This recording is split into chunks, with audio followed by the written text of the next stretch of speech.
Hello and welcome to episode number 37 of the Hafey Digital Podcast, a show for creators, makers, and doers where my goal is to help you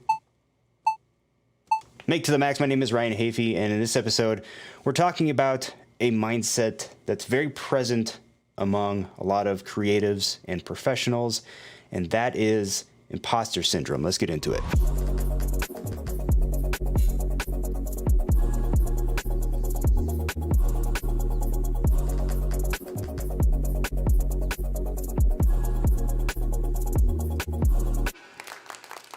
Wrong one. There we go. That's more like it. That's the crowd noise we're going for there. Hello and welcome to the show. Thank you so much for being here. By the way, if you are watching, wherever you happen to be watching or listening, feel free to hit that subscribe button and follow me on social media at Ryan Hafey on Instagram and Twitter. And let's have a conversation over there when this is over. Why not? So yes, as I mentioned today, we're talking about imposter syndrome, also called or referred to as imposter phenomenon, all sorts of things. But of course, as usual, we've got a few things to take care of in advance of that conversation. And by the way, that conversation's, most of it's, I've just kind of got a hodgepodge of notes. So it's going to just be kind of a mind dump, but I think it'll be relatable in a lot of ways to many of you out there.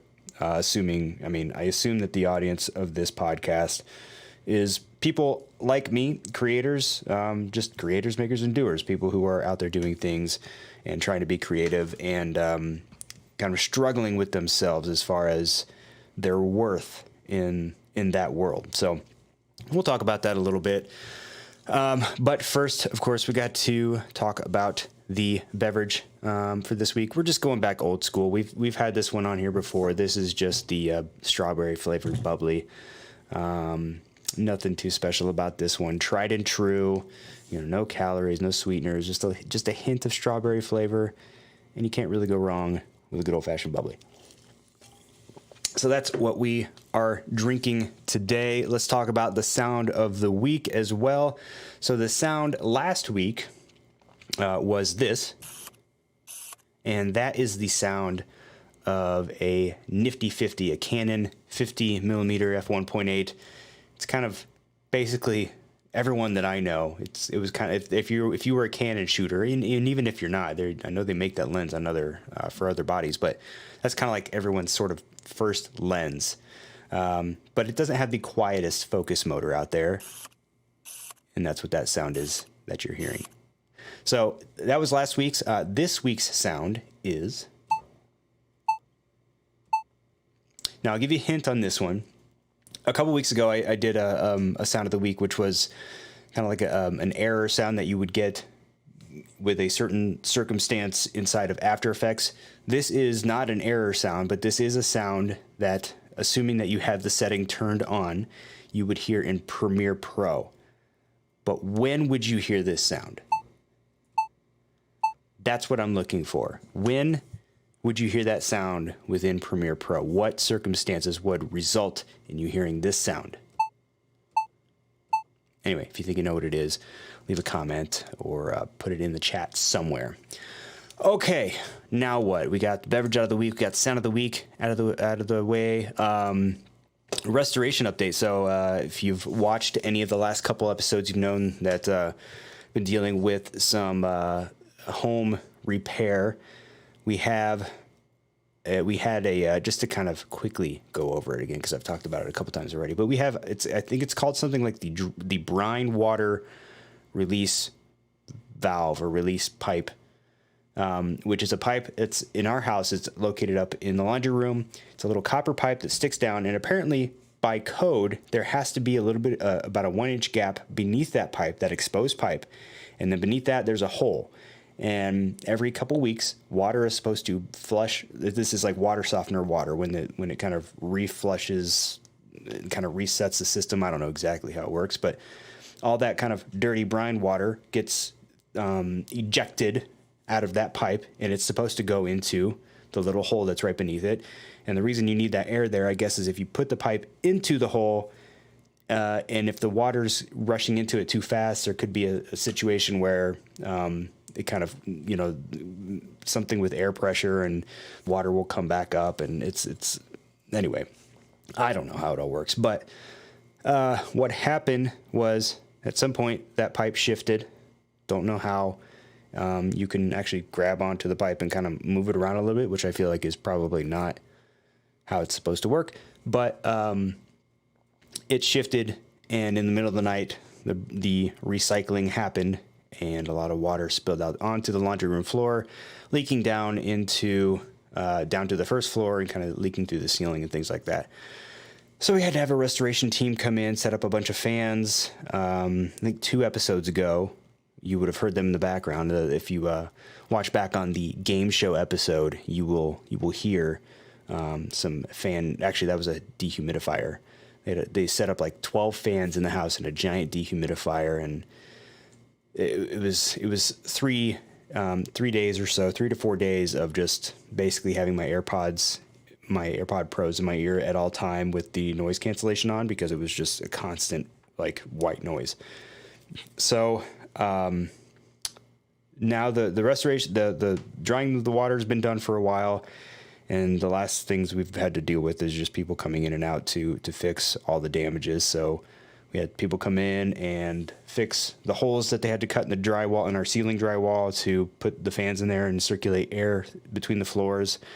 Then they had to paint the entire ceiling in 2 areas, our kitchen into our kind of living room area, and then in the entry hall area.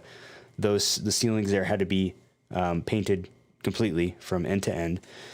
Then upstairs, the laundry room flooring had to be replaced, and then a bunch of baseboards had to be replaced and painted, and then some carpet padding had to be replaced as well. And I'm happy to say that finally all of that is taken care of, and we're basically back to normal. I think someone's going to come by tomorrow just to walk through and double check all the repairs and make sure everything's done correctly. But we're finally back to normal, and just got to pay for all the damages, which I'm not looking forward to. Got homeowners insurance, but you know how it goes. You still got the deductible and all that stuff. It's not cheap. So I do not recommend water damage in the home. Not fun to deal with. But I'm fine. I'm glad to be able to finally put that part of our lives to rest and just move on from that. So anyway, really, and to be honest, that was kind of it for the week. See, boxing is back, and so that's actually been taking up a lot of time. We've had 3 fights the last 3 weekends, so we've just been super busy working on all that. It's been a lot of work with a slim crew and a lot of just changes in the industry. Obviously fights are happening, but within the bubble and without audiences, and there's a lot of different protocols that are happening, and fighters are putting themselves at risk. If they test positive, obviously they can't fight, and that's happened already, unfortunately. So it's been a really weird, interesting time.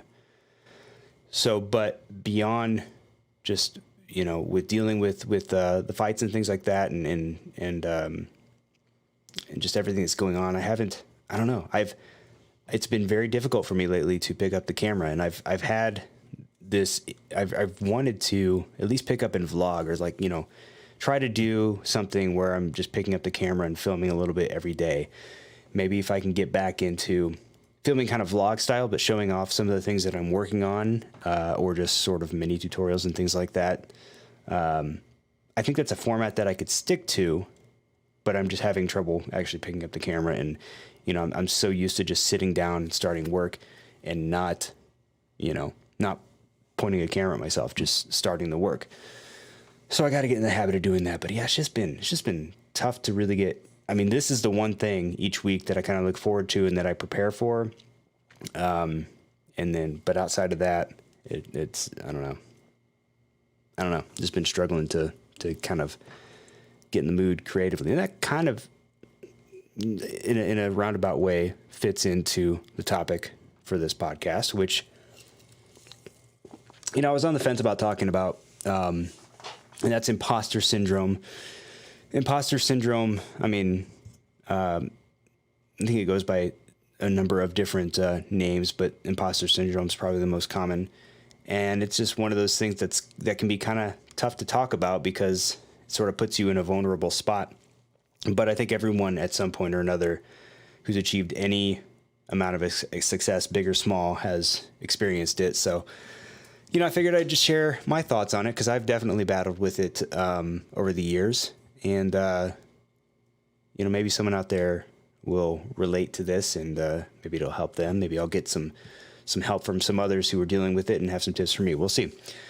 But let's talk about it a little bit. So imposter syndrome, as defined in an article in the Harvard Business Review, it's defined as a collection of feelings of inadequacy that persist despite evident success. So, meaning you achieve a level of success, people are responding to what you're doing, to your work positively, and as a result, you're getting opportunities, yet you're still thinking to yourself, why me? What am I doing right? Like it's almost like this feeling of, you just feel, at least for me, a lot of this is just going to be kind of self-reflection. I know for me, it's just, I feel almost endlessly lucky.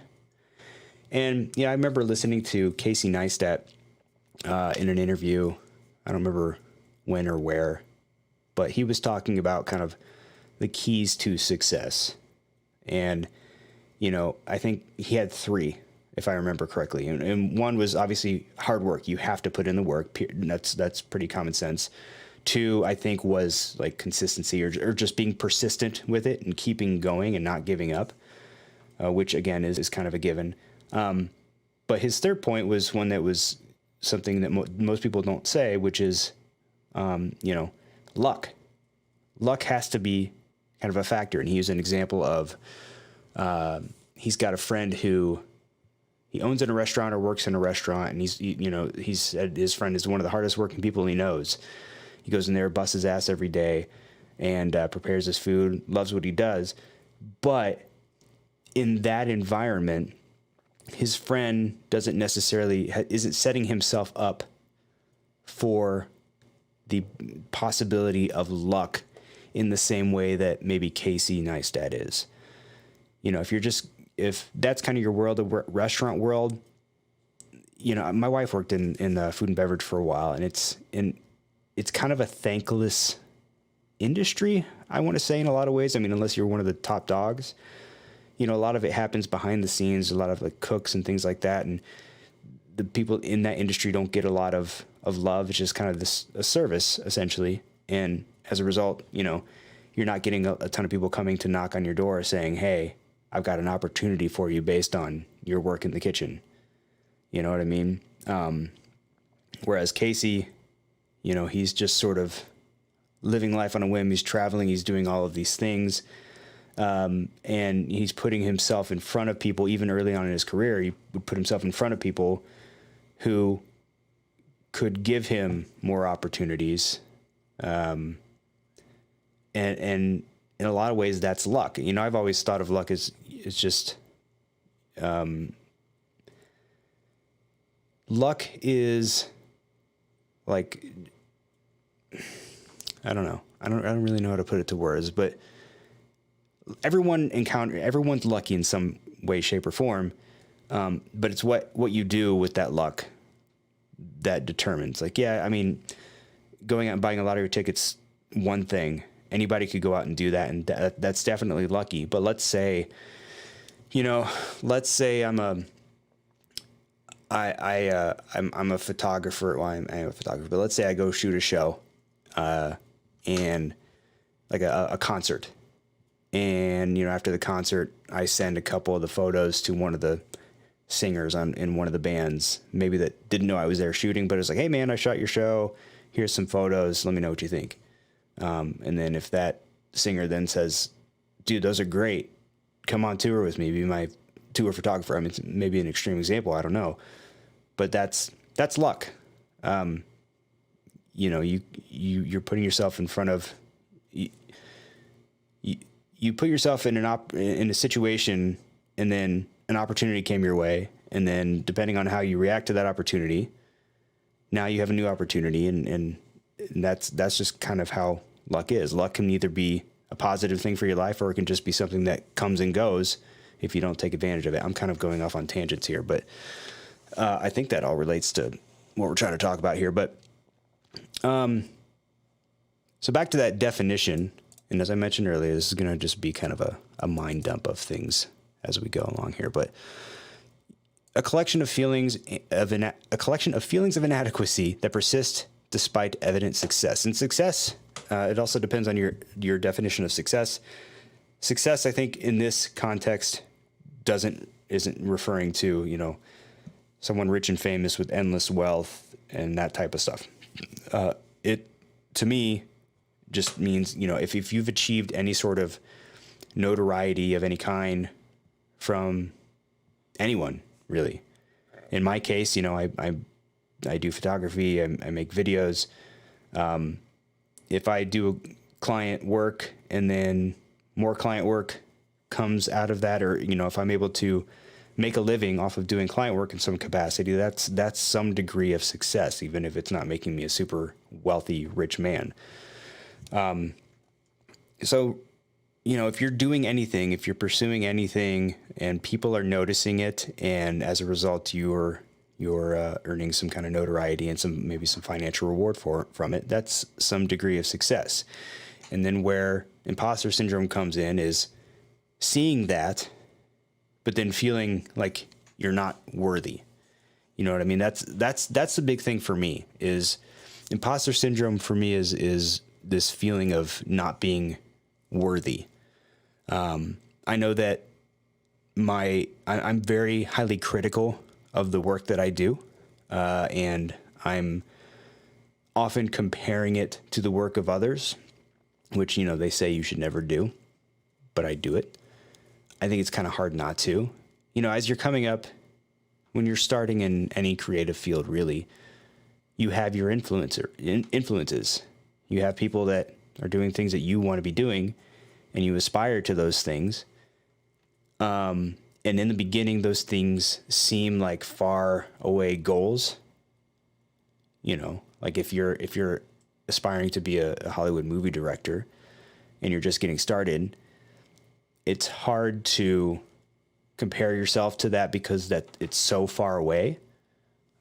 All tangled up here because that goal is kind of so far away. But let's say you got a few years in and maybe now you've directed some independent films. Now you're sort of closer to that level, and you might look at other directors that are sort of in the same range as you, and they're doing things that you want to be doing or that you don't feel like you could be doing.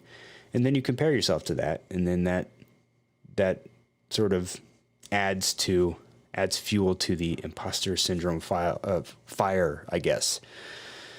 But a lot of people actually, you know, as far as I was saying, being highly critical of my work, imposter syndrome is often compared to perfectionism, which I think is another thing. It's like, you know, I've had times where I'll be doing client projects or just working on anything really. And I don't know, I'm so critical with my work that typically when a project is done, I'm never really 100% satisfied. There's always something, even or when I finish a project, I'll be happy with it, but then you know, I have a tendency to watch through my work, like videos that I make, I'll watch through and I'll kind of pick them apart. And I sort of rationalize that with myself in saying that I'm sort of using myself as my own baseline so that I can improve. Here's the level I'm at. I'm going to study this over and over and over. And then that way, the next time that I do something similar, I can do it a little bit better. So I rationalize it in saying that I'm just trying to improve upon my own work. But, you know, ultimately it just sort of gives me these feelings of inadequacy as far as my work goes. So I sort of lost my train of thought with that. I don't know, I guess if you're a perfectionist, and you try, and if you're a perfectionist, I guess by definition, considering nothing can be perfect, if you're a perfectionist, then you're never going to be satisfied with your work. So even if you finish something that's good and that other people resonate with and really respond well to, you're going to get that feedback, but you're going to think, where is this coming from? What is it about this that people like? It's not that good. Why do people like it? So it's this sort of cycle, and you sort of ignore feedback. It's really interesting, and I don't really know where it comes from, because you have certain people in the world that are incredibly confident and, at least on the surface, appear not to have those types of insecurities. I mean, just a very common name that comes to mind is someone like Gary Vaynerchuk, and I know he's a bit of an anomaly in a lot of ways. At least I think so. But man, this bubbly. By the way, can we take a little sidebar here? Let's tone it down a little bit. What do we like? Right now, I've got the red accenting here on these LED lights, and I actually kind of like the red. What's interesting is if you turn it to like a teal or like a like a cyan, whatever. Let's see. Like it almost makes the red gray, and I don't know if that's just because it's a contrasting color or not. But yeah, green. No. I kind of like the red. I think it pairs nicely with this over here. Someone on Twitter, I posted a picture of it the other day. It was a photo from back over here. So if we're on this view here, it was just kind of from over here looking at the desk. Someone said it would look like I was saying how do we feel about this vibe? And someone said it looks like somewhere where someone would watch smut films. I think it was mostly because of the red lights. They weren't a fan of those. I don't think it looks like somewhere you would watch snuff films, but I don't know. To each his own, I guess. Anyway, back into the discussion here. So yeah, I don't know what leads to imposter syndrome. I don't know if it's just like insecurities and a lack of confidence growing up. But it's interesting because there are certain areas where I feel confident and I don't have those insecurities. Like for example, and I guess it's just because of reps, and I've done it so many times, boxing photography. I'm very confident in my ability to go out and shoot a fight and get good photos out of it. And I think I have to assume that's just because I've done it over and over again, and I've got some of the accolades to show it. Like if you can kind of see back there, I think I showed those off before, but those are magazine covers. There's a boxing news magazine out of the UK, and they've used at this point 6 of my photos for covers of their magazine, maybe more. I don't know. But those are the ones that I know of, and they've been nice enough to send me one every time that they do that. But I've seen my work in comparison to other people's work. And, if I'm being completely honest, there's some photographers out there that just aren't that great. And I feel like I'm experienced enough to kind of know the difference between a good fight photo and a not so good fight photo. In the beginning of shooting boxing, see, I don't know. I don't know. That's a weird one because I already kind of had some photography knowledge coming into boxing photography. So I don't know. Maybe I never really experienced any kind of imposter syndrome there. I don't think. But when it comes to video making, I definitely have it. There's been a number of times that I would do, say, like a client project, and it might be something that, I'm not that into. Maybe it's just a kind of somebody wants a quick and simple social media video, and it's something that I can knock out relatively simply and make some money off of it pretty quickly. So I just kind of go in there without too much interest in it just to get it done.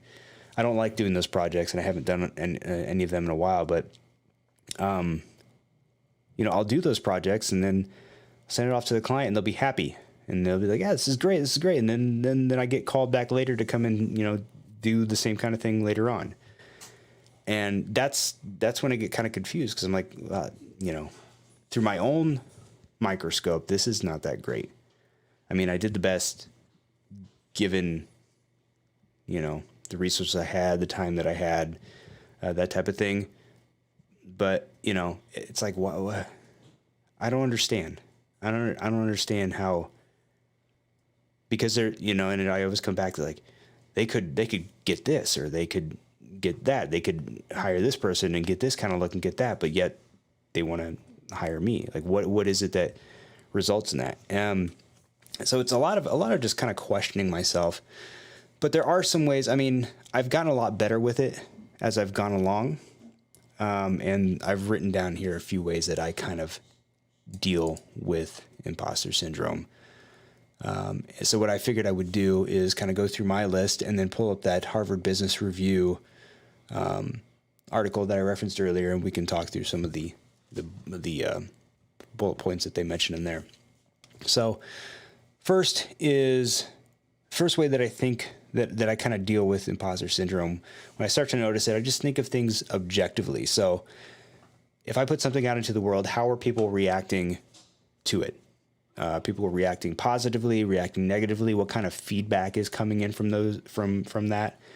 Are people saying good things? If they're saying good things, and it's not just my mom who always leaves positive comments on all my work. If people are saying, this is great, I love this is awesome, thank you, then you kind of have to look at that and think, maybe I did something good here. In which case, of course, then you could get yourself into a situation where like, yeah, but that's a once in a lifetime thing, or that's just a one-off. I got lucky. There's that luck word again. But you kind of have to work through things objectively. You have to see them for what they are. It's like, okay, I made this thing. People enjoy it. So why? So that can't possibly make me a hack. Like I did something that people are appreciating. I find that journaling helps a lot with this. Journaling, I mean, just I've mentioned this before too, but just with as far as life goes, journaling is a good way to kind of get all the nonsense out of your brain onto paper. And if something related to my work is going through my head, I can typically write it out and sort of by the end of it realize maybe I'm overreacting, or maybe I really am incompetent, and that's actually leads me to point two. If you think things through objectively, and point one, point two being just, you have to be aware. You have to have a sense of self-awareness. I think we've all watched American Idol, when you would get that singer that would come up on stage and they would think they're awesome, and then music would start, they'd start singing and they're just terrible. And that person, assuming that's not all fixed, but that person lacks self-awareness. They're just not good at what they do. Unfortunately, that's more on the delusional spectrum. So I guess you have to be self-aware enough to know when you're being delusional. And yeah, self-awareness takes time. I guess, it goes back to point one. You have to kind of be paying attention to how people are responding to what you're doing. And if you're just constantly getting negative feedback and people aren't responding and they don't like what you're doing, maybe you're just not good at that thing, and maybe it's time to try something else. It's not always an easy decision to make or to come to, but that's part of it. The next thing I do is I'll just power through. Like sometimes you just kind of, it's the same thing with just addressing fear, whether it's, you got to go speak in front of people, or you got to go to this, maybe this business meeting that you're really nervous about, or you're meeting with someone that you're freaking out about, whatever it is. But you just kind of have to realize it's something I have to do. what's the saying that life exists on the other side of fear? I'm butchering that, but basically saying that when you push through fear, like fear is kind of like a wall, it's a barrier, and when you push through it, all good things are over on that side, and then you realize that there was really nothing to fear at all. And I think imposter syndrome can kind of instill some of that in you if you deal with it bad enough. And really, just sometimes you have to push through it. And in my experience, a lot of time you do that, and it ends up being a good experience, a positive one, and opens the doors for more opportunity. And then on the opposite side, if you decide not to and you just cower away and you don't address it, then you'll never know what kind of opportunities or experiences you could have had as a result of that. And you might fail. But you know, if you can muster up the confidence to do something and you get through it, in most cases, my experience has been, and just seeing others who have done the same, is that it ends up being a positive experience one way or another. Point number 4, again, and these are all kind of related, but the market is always right. Again, going back to feedback, if you're constantly getting, if you work a gig, if you get hired to do some client work, maybe a video or something like that, and you finish the job, and maybe throughout the course of the job, the client has a bunch of negative feedback for you, and then at the end of it, you know, you never get called back, and no one else hires you. That's the market telling you maybe you're not as good as you need to be for the level that you're trying to achieve. And then you kind of have to make a decision from there.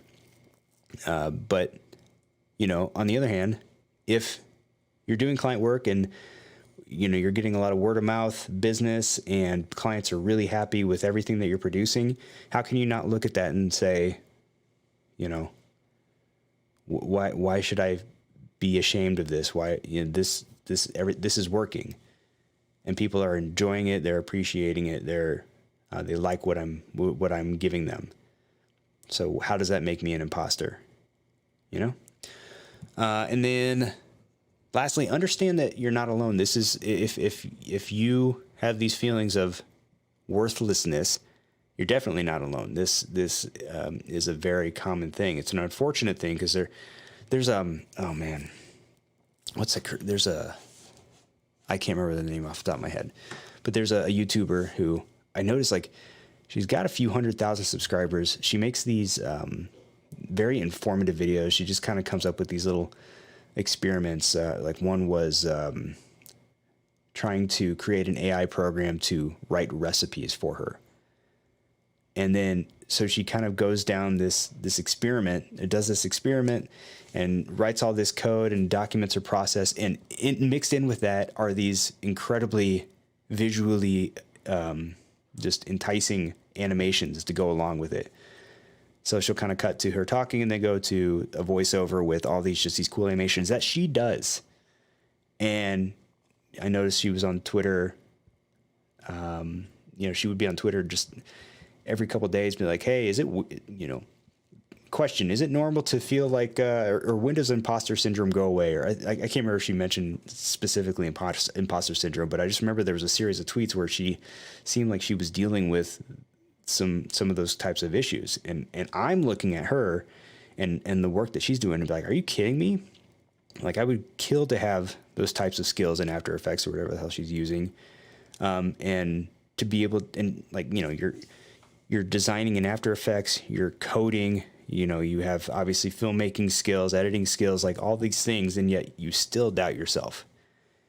So, and again, this is coming from someone who has thousands and thousands of subscribers on YouTube and is likely created a good amount of success there and can make a career out of that, and they're still struggling with those types of things, and that's painful to see sometimes. But it just kind of goes to show you that whether you're the little guy or, you know, you've got a big fan base and audience to support you, imposter syndrome, it exists for everyone, or for a lot of people to a degree.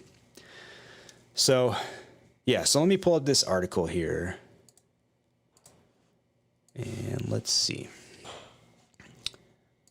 What is that? Oh, is it going to? Oh, there we go. Okay, let's pull up the screen here. Put me in the corner. Perfect. So what can you do to mitigate the negative effects of imposter syndrome? First of all, they say recognize imposter feelings. Oh, look at that. A Harvard Business Review article has a misspelling. That's crazy. Recognize imposter feelings when they emerge. Awareness is the first step to change, blah, blah, blah, blah. That's kind of like the same thing around like anxiety if you have anxiety issues. What I hear a lot is, never really goes away. You just kind of have to be like, oh, there's that anxiety, and then learn how to kind of cope with it. Rewrite your mental programs. Instead of telling yourself that they're going to find you out or that you don't deserve success, remind yourself that it's normal not to know everything and that you will find out more as you progress. Sounds good. Talk about your feelings. Maybe others who feel like imposters too. It's better to have an open dialogue. Yeah, makes sense.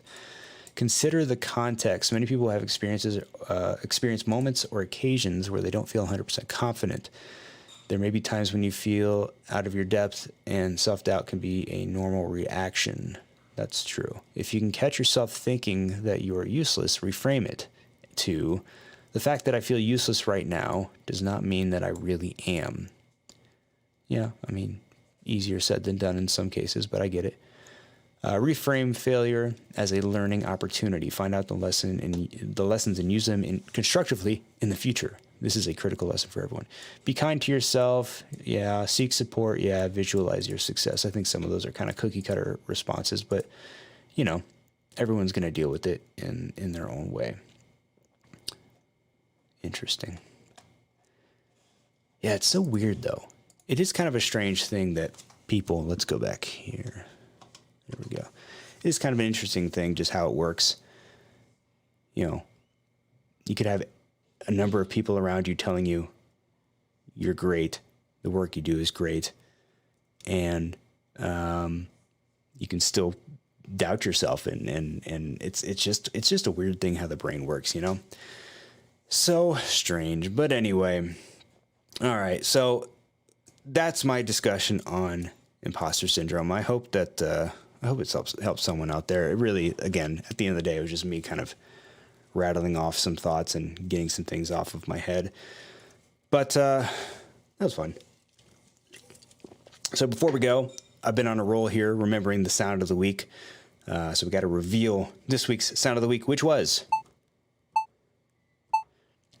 And as I mentioned, that sound comes from Premiere Pro. But when do you hear that within Premiere? When would this tone? When would you hear that? And by the way, that is the order you would hear it in, or that is how it would be presented to you. Oops, in sort of 3 successive beeps. That is the sound that you will hear if you do any recording in line in your audio tracks within a project. So if let's say you have a video up and you go to a track, you hit the little record button and you want to record maybe some voiceover or something, it's going to give you a little countdown.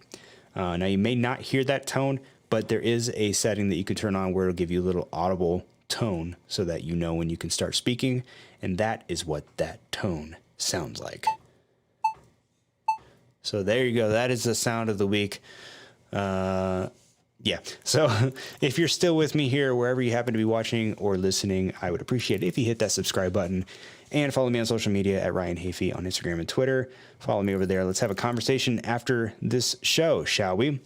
But with that, I think I'm going to go ahead and call this one done. So until next time, keep on creating, making, and doing, and we'll see you in the next one.